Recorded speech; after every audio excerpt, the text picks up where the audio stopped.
کیا یہ امت محسوس نہیں کرتی؟ کشمیر کے اندر 1 لاکھ سے زائد لوگ شہید ہو گئے ان 17 سالوں میں، 90,000 بچے یتیم ہو گئے، 23,000 سے زائد خواتین بیوہ ہو گئی۔ وہ وادی جنت نگاہ انگاروں میں لپٹی ہے، ڈل جھیل کے پانی پر لاشیں تیر رہی ہیں، وہ چناروں کی سرزمین آج خون سے لالہ زار بنی ہوئی ہے۔ کیا پوری دنیا نابینا ہے؟ اس کی آنکھیں نہیں ہیں؟ کہاں ہے اقوام متحدہ؟ کہاں ہے امن کے ٹھیکیدار؟ کہاں انسانیت کے حقوق کی بات کرنے والے؟ کہاں انسانی تقدس کی کہانی کا نغمہ چھیڑنے والے؟ اور اب قندوز میں دیکھیے، معصوم حفاظ کرام جو دستار فضیلت لینے آئے تھے، سند شہادت بھی پا کے اس دنیا سے رخصت ہوئے۔ 101 حفاظ شہید کر دیے گئے۔ یہ جو حفاظ، یہ طلبہ ہوتے ہیں، یہ جنت کی چڑیاں ہیں۔ ان کے لیے دنیا کا میڈیا نہیں بول رہا، میڈیا کا گلا بیٹھ گیا ہے، چینل گنگ ہو گئے۔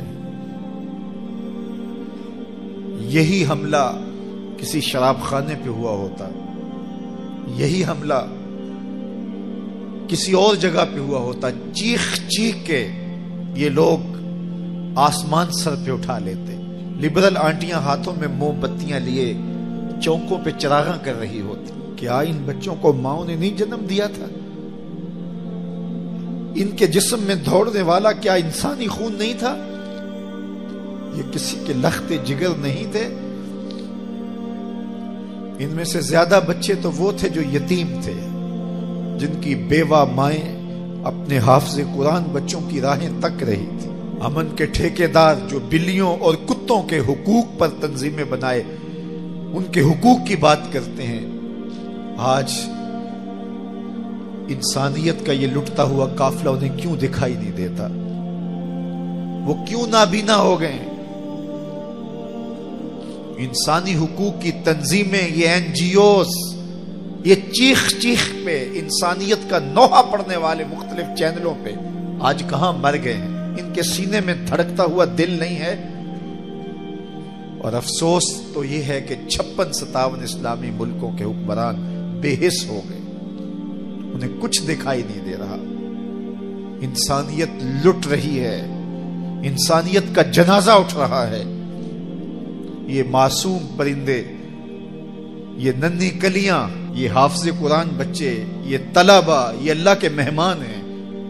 صحیح حدیث میں آتا ہے کہ طالب علم کے پاؤں تلے اللہ کے نوری فرشتے پر بچھاتے ہیں، جن پر رحمتیں اترتی ہیں، جن کے نیچے فرشتے بھی پر بچھا رہے ہیں۔ تم نے ان پہ بم گرائے؟ ثناخان تقدیس مغرب اب کہاں ہیں؟ انسانی حقوق کی بات کرنے والے اب کہاں ہیں؟ کیا یہ خون رائے گاں چلا جائے گا؟ کبھی رائے گاں نہیں جائے گا، یہ خون کبھی بھی رائے گاں نہیں جائے گا۔ خون جب بہتا ہے تو جم جاتا ہے اور پھر اپنے اثرات چھوڑتا ہے۔ تو اسی خون شہیداں سے چراغاں ہوگا اور اسی سے اس امت میں بہار آئے گی۔